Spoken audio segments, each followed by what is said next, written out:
হয় নমস্কাৰ, সকলোকে আমাৰ ইউটিউব চেনেললৈ স্বাগতম জনাইছোঁ। হয়, যিটো BTC গ্ৰেজুৱেট টিচাৰ আৰু পষ্ট গ্ৰেজুৱেট টিচাৰৰ যিটো ৰিক্ৰুইটমেণ্ট প্ৰক্ৰিয়া, সেইটো যে একাংশ কেণ্ডিডেটে এই ৰিক্ৰুইটমেণ্ট প্ৰক্ৰিয়াৰ মাজত ৰিজাৰ্ভেশ্যন যিটো ছিষ্টেম আছিল, অসমৰ যিটো ৰিজাৰ্ভেশ্যন ছিষ্টেম আছে বা কাষ্ট ৱাইজ যিখিনি ৰিজাৰ্ভেশ্যন, সেইকাৰণে একাংশ প্ৰাৰ্থীয়ে হাইকোৰ্টৰ দ্বাৰস্থ হৈছিলে আৰু তাৰে দুটামান হিয়াৰিং অলৰেডি হৈ গ'ল আৰু যোৱা 19 তাৰিখে হিয়াৰিং এটা আছিলে আৰু সেই হিয়াৰিঙৰ আজি অৰ্ডাৰ কপিটো পোৱাৰ পিছত মই এই ভিডিঅ'খিনি বনাইছোঁ আৰু এই অৰ্ডাৰ কপিত কি আছে কথাখিনি সেই বিষয়ে আজি কথা পাতিম।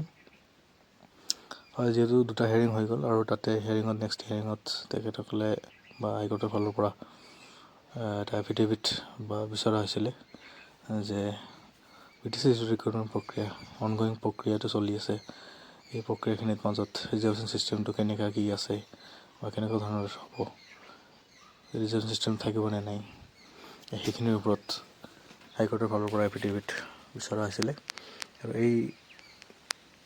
এই এফিডেভিট বিচৰাৰ পিছত গভৰ্ণমেণ্টৰ ফালৰ পৰা ৰেছপণ্ডেণ্ট নম্বৰ 1 পৰা 5 লৈকে তেখেতসকলক এফিডেভিট জমা কৰিব কোৱা হৈছিলে আৰু তেখেতসকলে এফিডেভিট যোৱা 19 তাৰিখে জমা কৰিছিলে বাৰু। আৰু সেই এফিডেভিটত কি আছে সেইখিনি বস্তু গম পোৱা নাই, যিহেতু লাইভ ভিডিঅ' আমি পোৱা নাই হাইকোৰ্টৰ। তো এইখিনি আছিলে, যিহেতু লাইভ ভিডিঅ' নাছিলে, তো 4 আৰু 5ত তেখেতসকলে কি এফিডেভিট জমা কৰিছে সেইখিনি ডিটেইলছ পালে মই নেক্সট ভিডিঅ' এটাত লৈ আহিম বা সেই বিষয়ে কথা পাতিম। তো যিহেতু পিটিশ্যনাৰৰ ফালৰ পৰা 4 আৰু 5ত যিটো এফিডেভিট জমা কৰিছিলে সেইখিনি বস্তু অলৰেডি তেখেতসকলে ৰিচিভ কৰিছে আৰু সেই বিষয়ে আলোচনা কৰাৰ কাৰণে বা সেই বস্তুটো ভালকৈ অবজাৰ্ভ কৰাৰ কাৰণে পিটিশ্যনৰ ফালৰ পৰা যিজন এডভকেট আছিলে তেখেতসকলে সময় বিচাৰিছিলে মহামান্য আদালতৰ পৰা আৰু সেইখিনি গ্ৰেণ্টেড কৰা হৈছে বা পেয়াৰটো একচেপ্ট কৰা হৈছে আৰু সেই হিচাপত অহা মাৰ্চ মাহৰ 11 তাৰিখে এটা নেক্সট হিয়াৰিং আছে। হয়তো আশা কৰিব পাৰোঁ যে নেক্সট হিয়াৰিঙতে কেছটো ডিছমিছ হোৱা বা কেছৰ এটা অন্তিম পৰ্যায় আহিব বুলি আমি আশা কৰিব পাৰোঁ, কাৰণ যিহেতু ৰিক্ৰুইটমেণ্ট প্ৰচেছখিনি যথেষ্টখিনি লেট হৈ গ'ল, আজি 3 মাহ হ'ব আৰু আজিলৈকে ৰিজাল্ট বা এপইণ্টমেণ্টখিনি হোৱা নাই। তো অধীৰ আগ্ৰহীৰে সকলোৱে বাট চাই আছে।